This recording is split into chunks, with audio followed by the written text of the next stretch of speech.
하나님께서 우리에게 주신 말씀 함께 봉독하도록 하겠습니다. 누가복음 10장 25절부터 28절까지의 말씀입니다. 누가복음 10장 25절부터 28절까지의 말씀을 제가 한 절 여러분이 한 절 교독하여 읽도록 하겠습니다. 제가 먼저 봉독하겠습니다. 어떤 율법사가 일어나 예수를 시험하여 가로되 선생님, 내가 무엇을 하여야 영생을 얻으리이까?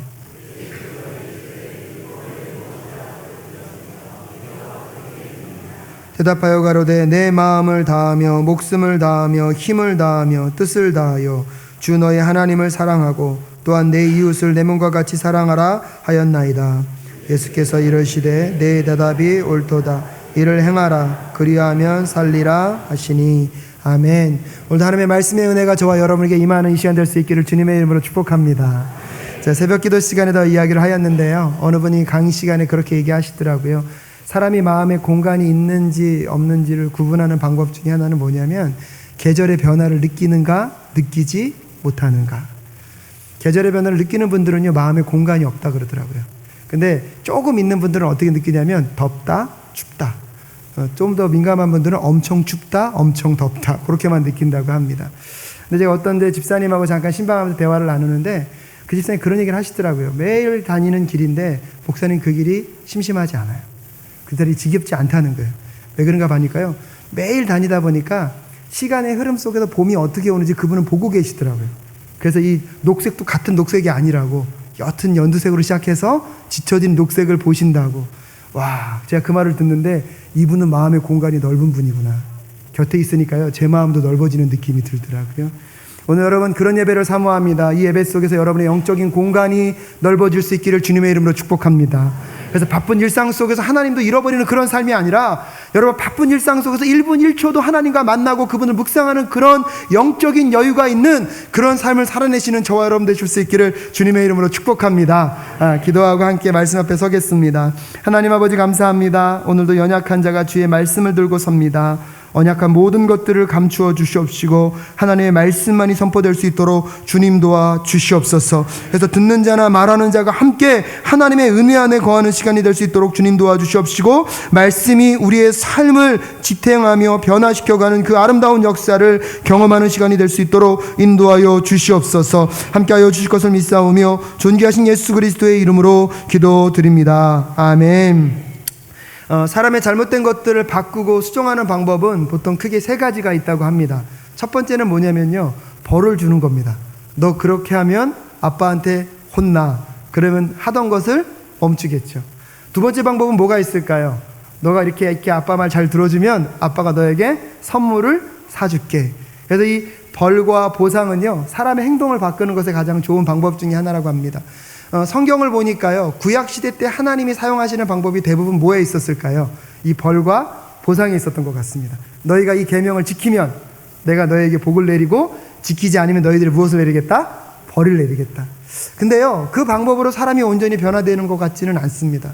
그래서 신약 성경으로 넘어오면 그 벌과 보상의 원리보다 무슨 원리로 끌고 가고 계시냐면 사랑의 원리로 끌고 가고 계신 것을 우리가 발견하게 됩니다.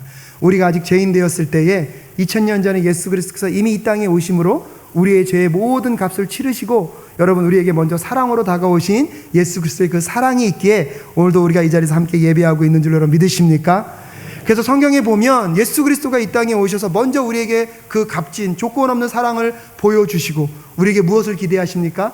그 사랑에 반응하여서 우리에게 변화되어 가기를 기대하시는 그 하나님의 음성을 좀 듣는 이 시간이 될 수 있었으면 좋겠습니다. 그런 관점에서 보면 저희 사랑교회가 이름을 참 잘 지은 것 같습니다. 그래서 제가 미국에 올 때도 말씀드렸잖아요. 저희 교회 이름이 너무 좋다고. 여러분 이스라엘 민족들에게 있어서는요, 아버지나 어머니가 그의 자녀들에게 이름을 지어줍니다. 근데 그건 무엇이냐면 아버지와 어머니의 인생을 담아서 이름을 지어주는 겁니다. 그래서 그 이름대로 어떻게 하라고? 살라고. 여러분 사랑교회 이름이요, 너무나 좋은 이름인데 과연 우리는 그 이름대로 살고 있는가도 함께 물어보는 이 시간 될 수 있었으면 좋겠습니다. 이름이 좋은 것만큼 그 이름에 합당하게 정말 모든 사람들이 우리 교회에 오면 정말 사랑이 넘치는 교회구나 경험할 수 있는 그런 교회 될 수 있었으면 좋겠습니다. 근데요, 여러분 이미 많이 성공하신 것 같습니다. 지난주에 취임 예배 드릴 때 외부에서 저희 지인들이 많이 오셨잖아요. 한 목사님이 사실은 사담으로 그러시더라고요. 제가 처음에 이제 한국의 교회가 청빙돼서 가려고 합니다 그랬더니 그분이 반대하셨거든요. 가지 마시라고. 미국이 더 좋다고. 근데 그 지난주 취임 예배 때 그분이 오셨어요. 저한테 그러더라고요. 취소하겠다고. 성도님들을 만나고 나니까 성도님 너무 사랑이 많으신 것 같다고 제 어깨가 좀 올라갔습니다. 제 어깨 올라가게 해주셔서 여러분 감사합니다. 하지만 그럼에도 불구하고 하나님이 이 성북구 월곡동에 하나님의 교회를 세우셨고 그 교회 위에 하나님이 사랑교회라는 이름을 주셨다면 그 이름을 통하여서 하나님이 이루기를 원하시는 그 꿈이 있는 줄로 믿습니다.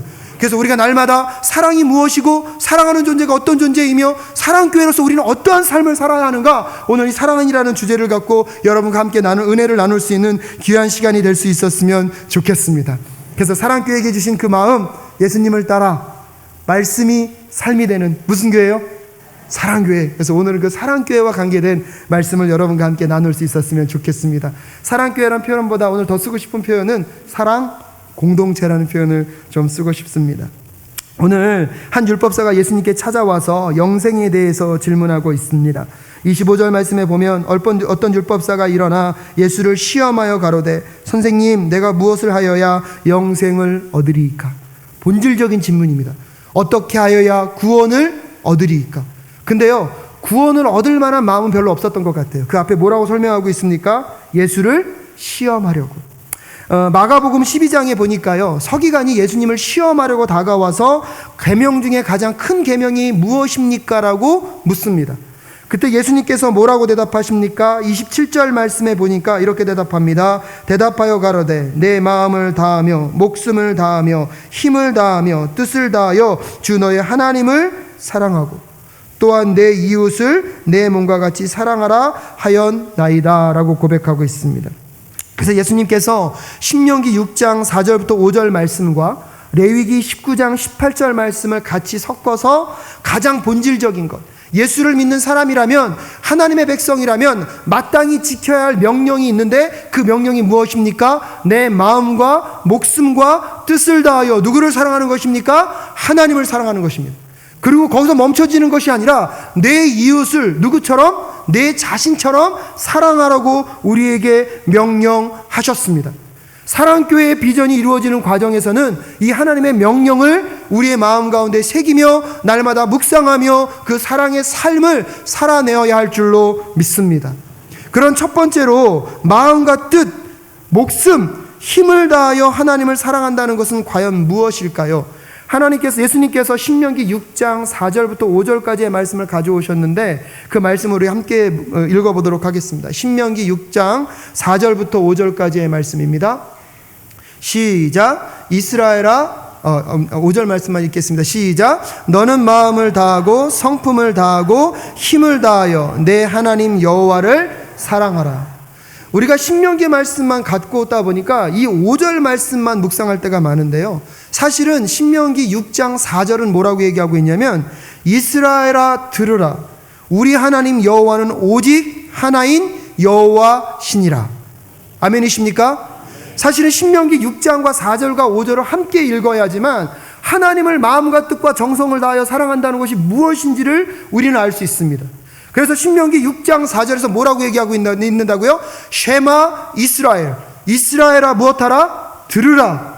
여러분, 이 쉐마는요 이스라엘 종교에서 가장 밑바탕이 되는, 그래서 하나님에 대한 진리가 선언되고 하나님의 백성으로 가장 기본적으로 지켜야 할 의무를 이 쉐마, 들으라, 이스라엘 이렇게 표현했다는 사실을 좀 염두에 두십시오.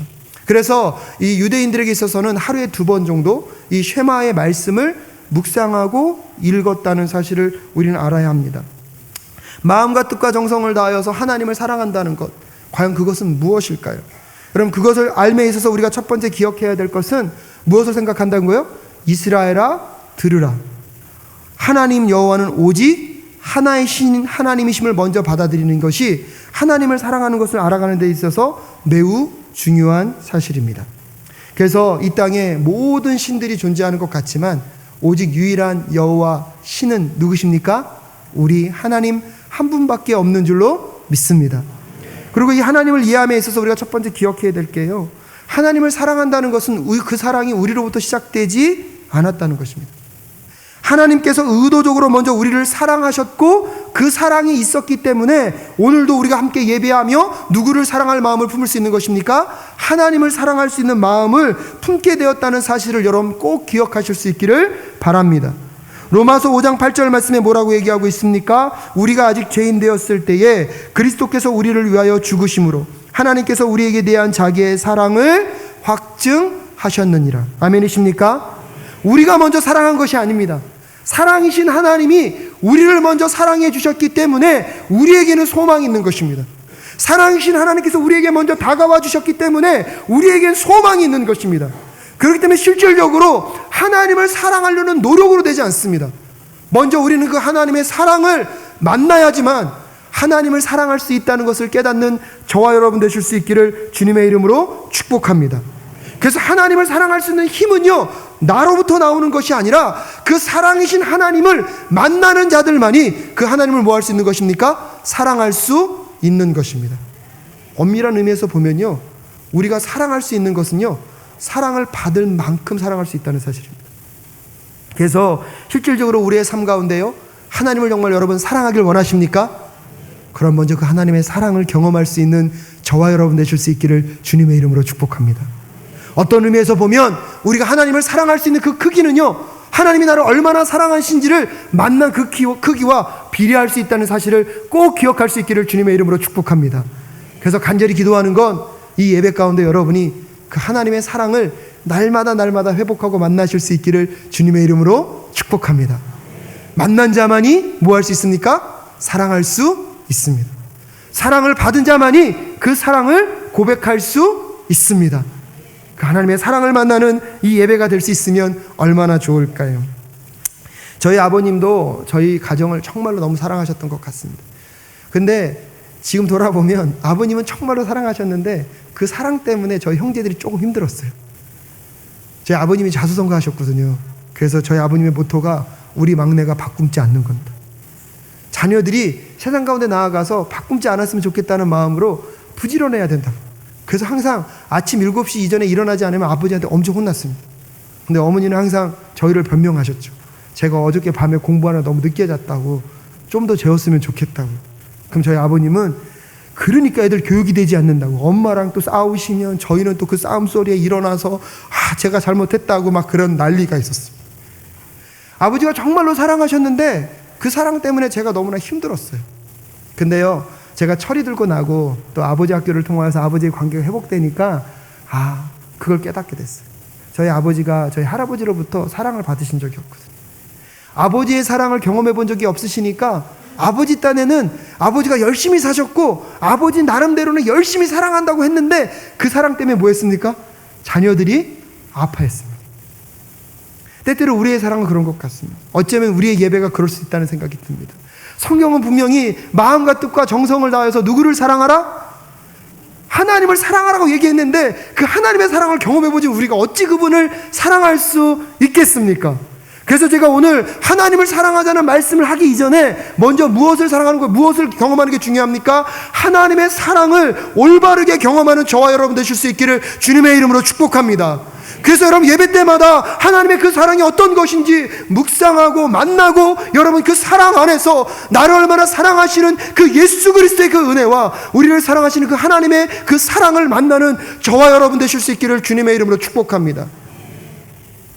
그 독생자 예수 그리스도, 가장 귀하고 가장 아끼시는 그 아들을 죽이시면서까지 우리를 사랑하신 그 사랑을 경험할 수만 있다면 그 사랑에 반응하여 우리의 마음과 뜻과 정성을 다하여 하나님을 사랑하는 것은 자동적으로 이루어지는 아름다운 일인 줄 여러분 믿으십니까? 그래서 여러분 성경에서 보면 이 마음, 그것은 유태인들이 생각할 때요, 사람의 생각과 의지와 계획들을 결정하는 것을 마음이라고 생각했다고 합니다. 그 마음을 다해서, 목숨을 다해서 번역했는데 신명기에서는 이 부분을 뜻, 성품이라고 표현하고 있습니다. 이 유대인들에게 있어서 이 뜻과 성품은요, 사람의 감정과 열정과 욕구와 인격이 비롯되는 곳이라고 생각했습니다. 즉 생각과 감정의 모든 영역을 다해서 누구를 사랑하라? 하나님을 사랑하라. 그러면서 힘을 다하여 사랑한다는 것은 무엇이냐면 그 많은 양, 그러니까 우리의 온 힘과 열정을 다하여서, 힘을 다하여서 하나님을 무엇하라는 것입니까? 사랑하라는 것입니다. 그런 것을 보면 무엇을 의미하는 것입니까? 우리의 생각과 우리의 감정과 우리의 열심을 다해서 누구를 사랑하라는 것입니까? 하나님을 사랑하라고 오늘 우리에게 명령하고 있습니다. 근데 하나님을 그렇게 사랑하려면 신명기 6장 4절에서 뭘 먼저 얘기하고 있습니까? 이스라엘아 들으라, 오직 여호와 하나님은 한 분 하나님이시다. 그래서 마음과 뜻과 정성을 다하여서 하나님을 사랑한다는 것은 무엇입니까? 오직 이 땅 가운데 유일하신 하나님 한 분만 있음을 뭐하는 것입니까? 고백하는 것입니다. 그런데 오늘 이 시간 여러분에게 묻고 싶습니다. 여러분 마음 가운데 정말 하나님 한 분만이 자정하고 계십니까? 요한일서 2장 15절부터 17절 말씀에 이런 말씀이 있습니다. 이 세상이나 세상에 있는 것들을 사랑치 말라. 누구든지 세상을 사랑하면 아버지의 사랑이 그 속에 있지 아니하니 이는 세상에 있는 모든 것이 육신의 정욕과 안목의 정욕과 이생의 자랑이니 다 아버지께로 쫓아온 것이 아니요 세상으로 쫓아온 것이라. 이 세상도 그 정욕도 지나가되 오직 하나님의 뜻을 행하는 이는 영원히 거하느니라. 하나님만을 사랑한다는 것, 하나님만이 온 세상 가운데 유일한 신이심을 고백한다는 것은 무엇을 의미합니까? 내 삶의 안전, 내 삶의 모든 것을 책임질 분은 오직 여호와 하나님 한 분밖에 없음을 고백하는 것, 그것이 이 땅 가운데 오직 유일한 여호와 하나님 한 분만 계시다는 것을 고백하는 삶인 줄로 믿습니다. 또한 그것이 하나님 사랑의 시작이라는 것입니다. 근데 어느도 모르게 우리의 마음 가운데 육신의 정욕과 안목의 정욕과 이생의 자랑이 가득 들어와 있습니다.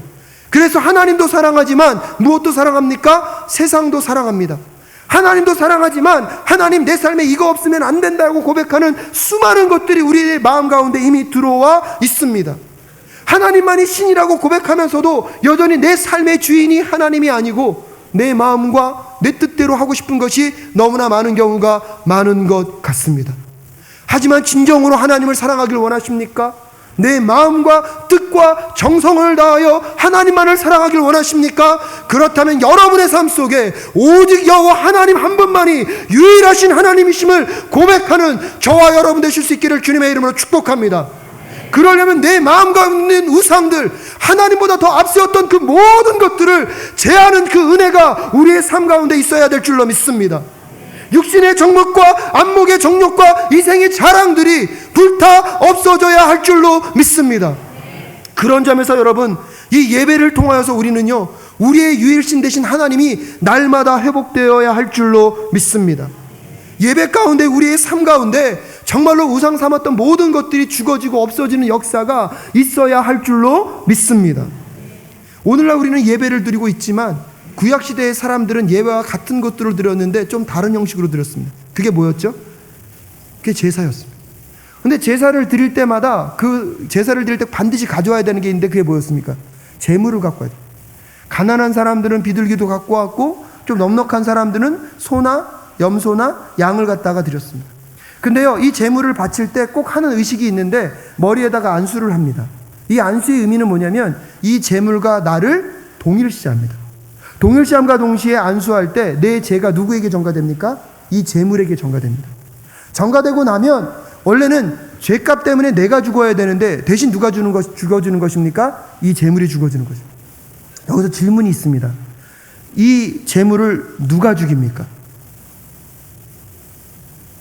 이렇게 질문하면 어려우시죠? 성경을 가만히 읽어보면 제사장이 죽이는 것 같은데요, 재물을 드리는 사람이 죽입니다. 재물을 드리는 사람이 칼을 들어서 죽입니다. 근데 여러분 생각해 보십시오.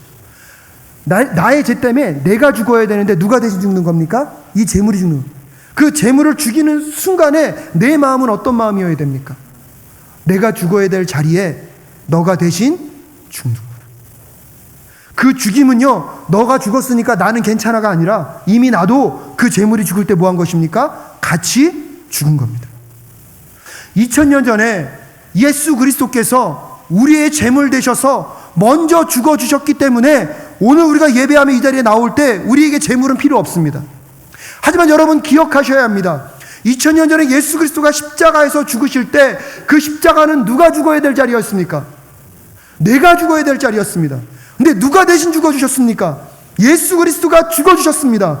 하지만 여러분 기억하십시오. 그분이 죽어주실 때에 우리도 함께 십자가에 못 박혀 죽어야 할 줄로 믿습니다. 예배란 무엇입니까? 예배란 그런 것입니다. 내 삶의 주인 되신 예수 그리스도, 그래서 이 예배를 통하여서 우리는 날마다 죽고 우리 안에 예수 그리스도가 살아야 할 줄로 믿습니다. 갈라디아서 2장 20절 말씀에 내가 그리스도와 함께 못 박혀 죽었나니 그런즉 이제는 내가 산 것이 아니요 오직 내 안에 그리스도께서 사신 것이라. 이제 내가 육체 가운데 사는 것은 나를 사랑하사 나를 위하여 자기 몸을 버리신 하나님의 아들을 믿는 믿음 안에 사는 것이라. 그래서 엄밀한 의미에서 보면 예배란 무엇입니까? 예배 가운데 우리는 날마다 죽고 우리의 자신은 날마다 부인되어야 할 줄로 믿습니다. 하나님보다 앞세웠던 그 모든 우상들이 불태워지는 자리가 이 예배의 자리가 되어야 할 줄로 믿습니다. 내 멋대로 내 뜻대로 내 욕망을 따라 살고 싶었던 그 삶이 십자가에 못 박혀 죽어지고 예수 그리스도와 함께 부활되어지는 그 역사가 있는 것, 그것이 우리 예배여야 할 줄로 믿습니다. 그래서 내 삶의 주인이 내가 아니라 날마다 누구로 회복되는 삶? 하나님으로 회복되는 삶, 예수 그리스도로 회복되는 삶이 예배 가운데 이루어질 수 있기를 주님의 이름으로 축복합니다. 그것이 내 삶 가운데 오직 여호와 하나님 한 분만이 유일한 하나님이심을 고백하는, 하나님을 마음과 뜻과 정성을 다하여 사랑하는 그 사랑의 표현인 것을 기억하는 저와 여러분 되실 수 있기를 주님의 이름으로 축복합니다. 근데요, 이렇게 예배가 예배되어지면 예배를 통해서 우리에게 오는 것이 있는데, 그게 뭐냐면 그게 안식이라는 것입니다. 우리는요, 안식을 자꾸 생각할 때 안식은 쉬는 거라고만 생각합니다. 근데 여러분 생각해 보십시오. 예수님이 이 땅에 오셔서 바리새인들이 그러잖아요. 안식일에 예수님이 자꾸 무슨 일을 하시니까 너 왜 자꾸 안식일을 범하냐. 그때 예수님이 뭐라고 말씀하셨는데 아십니까? 아버지가 일하시니 나도 일하신다. 만약에 안식이 쉬는 것만 안식이라면 일하지 마셔야 되잖아요. 근데 예수님이 그렇게 말씀하셨잖아요. 아버지가 일하시니 나도 일하신다. 그러면 진정한 안식의 의미가 무엇입니까? 하나님께서요, 첫날부터 6일까지 온 천지 만물을 창조하셨습니다. 아멘이십니까? 그리고 7일째 뭐 하셨다고요? 안식하셨다 그랬습니다. 그 안식의 의미는 뭐냐면요, 하나님이 비로소 온 천지 만물을 다 창조하시고 온 천지 만물의 주인이고 통치자로서 통치권의 왕자에 앉아 계신 겁니다. 피조물 된 우리는 그분의 대리 통치자로서 이 자연 모든 만물을 생육하고 번식하고 정복하고 다스리며 살아가게 될 때, 바로 그 질서 안에 있을 때 우리는 온전한 안식을 경험하게 될 줄로 믿습니다. 무슨 의미입니까? 안식은요, 하나님이 하나님의 왕자에 계시고 우리는 그분의 피조물로서 그분 앞에 순종하며 굴복하고 그분의 말씀을 따라가게 될 때 비로소 우리의 삶 가운데 무엇이 임한다고요? 안식이 임하게 될 줄로 믿습니다. 사랑하는 성도 여러분, 주일 예배가 우리에게 그런 예배 될 수 있었으면 좋겠습니다. 월요일부터 토요일까지 우상시 삼았던, 하나님보다 우선시했던 그 모든 것들이 십자가에 못 박혀지는 그런 은혜가 있는 이 예배가 될 수 있기를 주님의 이름으로 축복합니다. 내 마음 위에 내 욕정대로 살고 싶었던 여러분, 이생의 자랑과 안목의 정욕과 이생의 자랑과 육신의 모든 정욕들이 십자가에 못 박혀 죽어지고 예수 그리스도와 함께 부활하여서 내 삶의 주인이 누구심을? 예수 그리스도이심. 내 삶의 주인이 하나님이심. 내 삶의 주인이 성령 하나님이심을 인정하며 그분만을 따라가겠다고 고백하는 저와 여러분 되실 수 있기를 주님의 이름으로 축복합니다. 그럼 하나님이 주시는 그 평안과 그 안식 속에서 다시 내일부터 시작되는 6일 동안의 거룩한 신성한 노동의 삶으로 뭐 하는 것입니까? 나아가는 것입니다. 그래서 예배가 삶이 되고 삶이 예배되는 그 아름다운 여정을 시작해 가시는 저와 여러분 되실 수 있기를 주님의 이름으로 축복합니다.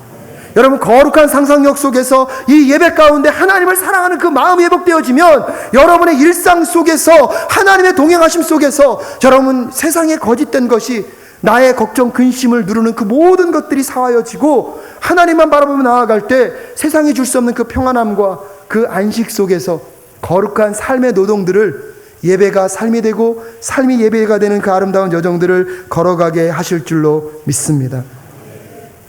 오직 하나님 한 분이심을 고백하며 모든 거짓 신들을 제어해 버릴 때 우리에게 찾아오는 그 진정한 쉼과 그 안식, 그것이 회복되어지는 사랑교회 모든 성도님들 되실 수 있기를 주님의 이름으로 축복합니다.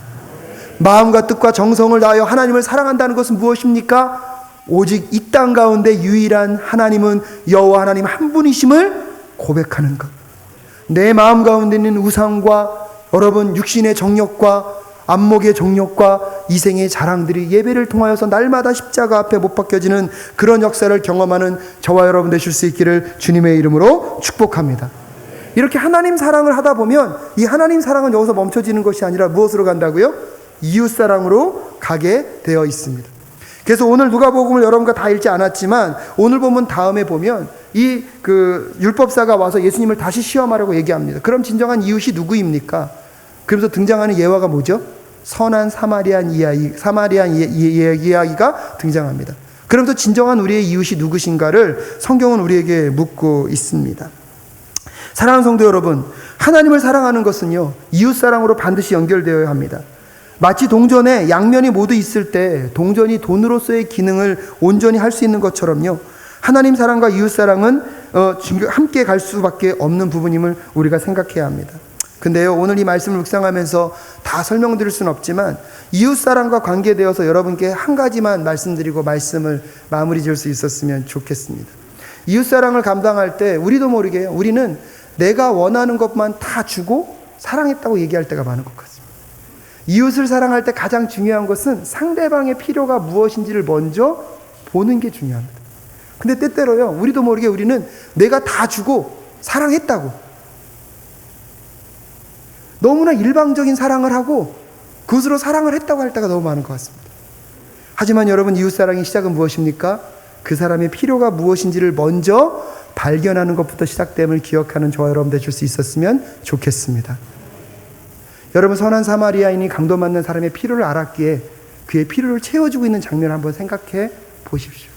근데 우리도 너무 많은 시간들 속에 열심히 일을 하는데 그것이 정말 그 사람의 필요에 맞는지 안 맞는지 우리는 생각하지 못할 때가 많은 것 같습니다. 게리 토마스의 사랑의 5가지 언어라는 책에 보면요, 사람들마다 그 first love language가 있대요. 그게 뭐냐면 그걸 받아야 자기가 사랑받고 있다고 인식을 한다는 겁니다. 5가지가 있는데 여러분 한번 나의 first language는 뭔가를 한번 생각해 보시죠. 첫 번째는 말입니다. 두 번째는 섬김입니다. 세 번째는 선물이고요. 네 번째는 함께하는 시간입니다. 5번째는 스킨십이라고 합니다. 이게 사람들이 갖고 있는 대표적인 5가지 사랑의 언어인데 first language인데요. 저의 그 first love language는 말입니다. 그래서 저는요, 누가 말로 표현해주면 굉장히 좋아합니다. 저희 아내는요, 섬김입니다. 뭔가를 섬겨줘야 됩니다. 근데 제가 어느 날 사역을 열심히 하고 가면 아내도 저 아들하고 열심히 힘들잖아요. 그럼 집에 가면 제가 그 마음을 좀 위로해 주려고 꼭 얘기합니다. 아, 내가 당신 얼마나 사랑하는지 알죠? 제가 오늘도 당신 되게 보고 싶었습니다. 막 얘기하면 기분이 별로 안 좋습니다. 그럼 저는 더 열심히 표현합니다. 내가 얼마나 오늘 당신을 보고 싶었는지 아냐고. 근데 기분이 점점 안 좋아집니다. 그럼 그 순간 제 마음도 상합니다. 아니, 나도 밖에서 힘들게 왔는데 좀 당신의 힘겨움을 알고 표현하려고 한 건데 왜 내 마음을 못 알아주냐고. 근데요, 나중에 알게 된 노하우 중에 하나는요, 말이 필요 없더라고. 말하지 않고 싱크대에 가서 설거지 몇 개 하면 모든 게 끝장납니다. 문제는 뭐냐면요, 우리 안에 사랑의 first language가 있는데 우리도 모르게 나에게 익숙한 것만 자꾸 주려고 한다는 거예요. 상대방의 그 사랑의 first language가 뭔지를 잘 모르고 자꾸 내 것만을 열심히 주고 내가 그렇게 줬는데 넌 왜 그거에 반응하지 않냐라고 얘기하는 것은 어쩌면 사랑이 아니라 폭력일 수도 있다는 생각을 여러분 한번 할 수 있기를 주님의 이름으로 축복합니다. 하나님을 사랑하고 이웃을 사랑하는 것에 있어서 가장 첫 번째 시작점은 무엇입니까? 내 이웃의 필요가 무엇인지, 그들이 사랑을 받기 위하여서 그들이 원하는 것이 무엇인지를 먼저 관찰하고 생각함으로 정말 우리 사랑교회가 이 성북동에 있는 이 성북구 월곡동에서 주변에 있는 모든 사람들의 필요를 채울 수 있는 그런 사랑교회가 될 수 있기를 주님의 이름으로 축복합니다. 그러면 하나님께서 우리에게 필요한 영혼들을 보내주실 줄로 믿습니다. 사랑하는 사랑교회 성도 여러분, 여러분은 여러분 주변에 있는 사람들에게 얼마나 많은 관심이 있습니까? 그들의 필요는 무엇이고 그들의 아픔은 무엇이며 그들은 지금 무엇을 원하고 있는지 여러분 귀 기울여 보신 적이 있으십니까? 정말로 하나님을 사랑하고 우리의 삶이 이웃사랑으로 가기를 원하신다면 우리의 시선과 마음이 하나님을 향하여 다시 바뀔 수 있는 저와 여러분 되실 수 있기를 주님의 이름으로 축복합니다. 제가요, 아침에 새벽기도 나올 때 저희 집에서 교회까지 걸어옵니다. 일부러 걸어오는 것도 있습니다. 보니까 차 타는 것보단 걸어오는 게 더 빠르더라고요. 근데 걸어오면서 제가 만나는 분들 카운트 해봤습니다. 올 때랑 갈 때 평균 22분을 만나더라고요. 제가 요새 기도하고 있습니다. 하나님, 제가 새벽기도 가다가 저분들에게 뭘 주면 저분들이 행복해 할까요? 추운 날씨에 저분들에게 뭘 주면 행복해 할까요? 여러분 좋은 아이디어 떠오르시면 저에게 말씀해 주십시오. 그럼 제가 주변에서 오가면서 그분들에게 그거 주려고 그럽니다. 사랑교회가 한번 그런 걸 고민해 보실 수 있었으면 좋겠습니다. 이 성북구 월곡동의 주변에 있는 분들에게 우리 교회가 무엇을 하면 저분들이 행복할 수 있을까요? 근데 거기에 그런 전제는 없었으면 좋겠어요. 그래서 저분들이 우리 교회에 어떻게 올 수 있을까요? 여러분, 전도는요, 우리 교회에 데려오는 게 아닙니다. 전도는요, 예수 그리스도가 어떤 분이신지를 우리는 선포할 뿐입니다. 구원의 길이 무엇인지를 선포할 뿐입니다. 나머지는 누가 하십니까? 하나님이 하실 줄로 믿습니다. 오늘날 한국 기독교가요, 많은 분들로부터 오해를 받습니다. 교회가 사회사업을 안 하고 주변을 많이 돕지 않는다고. 근데요, 제가 플러신학교에서 교수님께 수업을 듣는데 그러더라고요. 사실은 이 한국의 이 양로원이나 고아원과 이 사회와 관계된, 사회봉사와 관계된 대부분의 단체들이요, 그 개신교회 지원이 없이는 운영이 안 된다고 합니다. 개신교회에서 만약에 그 모든 지원을 끊어버리면 많은 고아원과 양로원들이 문을 닫을 수밖에 없답니다. 근데 신기한 게 뭔지 아십니까? 왜 세상은 우리 개신교가 더 많이 돕고 있는데 다른 단체들이 더 많은 사회사업을 하고 있다고 생각할까요? 우리가 의도성을 너무 많이 들켜버렸기 때문입니다. 세상 사람들은 아는 거죠.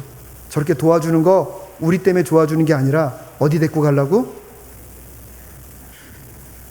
저는요, 이제 우리 사랑교회가 이 문화를 바꿀 수 있기를 주님의 이름으로 축복합니다.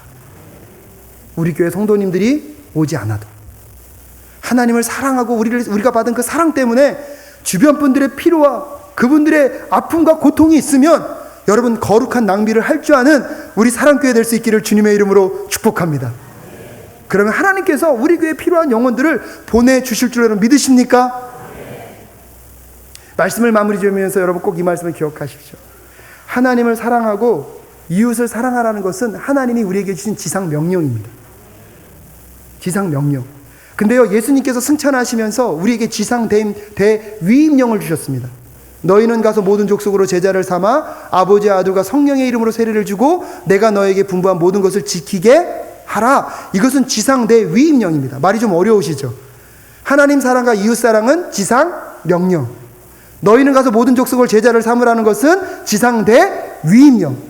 근데요, 이 지상대 위임령을 이루기 위하는데 이 하나님의 지상 명령이 없으면 이건 힘이 없습니다. 근데요, 이 지상 명령을 이루고 있는데 우리가 지상대 위임령을 하지 않으면 이것은 온전한 사랑일 수가 없습니다. 그렇기 때문에 실질적으로 보면요, 하나님의 지상 명령과 하나님의 지상대 위임령은요, 함께 가야 되는 것입니다. 우리 사랑교회가요, 이것을 감당하는 교회가 될 수 있기를 주님의 이름으로 축복합니다. 하지만 시작은 무엇부터 합니까? 지상대 명령부터 시작하는 우리 사랑교회 되실 수 있기를 주님의 이름으로 축복합니다. 그래서 예배를 통하여서 내 삶의 주인이 누구이심을? 하나님이십니다. 예수님이심을. 내 삶의 모든 것들을 우상 삼았던 모든 것들을 십자가에 못 박혀 죽고 하나님만을 마음 가운데 모셔드리는 저와 여러분 되실 수 있기를 주님의 이름으로 축복합니다. 그리고 주변 이웃들의 필요와 그분들의 아픔과 고통 가운데 민감하게 반응하며 우리 교회가 감당해야 될 것들, 우리가 우리의 삶의 영역에서 감당해야 될 것이 무엇인지를 고민해 나아가는 저와 여러분 되실 수 있기를 주님의 이름으로 축복합니다. 그래서 지상 명령과 지상 대위임령을 균형 있게 이 땅 가운데 심어내는 하나님의 백성으로 쓰임받을 수 있는 저와 여러분 되실 수 있기를 주님의 이름으로 축복합니다. 기도하겠습니다. 사랑이 많으신 아버지 하나님, 은혜를 감사합니다. 오늘 하나님의 사랑을 향한 그 마음을 깨닫게 하시고 우리 사랑교회가 마땅히 감당해야 할 하나님 사랑과 이웃 사랑에 대한 이야기를 나눕니다. 성령 하나님 오셔서 우리가 이 땅 가운데 우리의 자신을 비워서 하나님이 기뻐하시는 삶으로 나아갈 수 있도록 주님 도와주시옵시고, 무엇보다도 우리 마음 가운데 하나님이 아닌 모든 요소들을 제하여 버리며 하나님만을 유일하신 하나님으로 받아들일 수 있는 그 하나님 사랑을 실천하는 우리 사랑교회 성도님들 될 수 있도록 주님 도와주시옵소서. 그 하나님 사랑이 이웃사랑과 연결되어서 주변 사람들의 필요에 반응하며 주변 사람들의 필요를 채워져 갈 수 있는 우리 사랑교회 될 수 있도록 인도하여 주시옵소서. 함께하여 주실 것을 믿사오며 존귀하신 예수 그리스도의 이름으로 기도드렸사옵나이다. 아멘.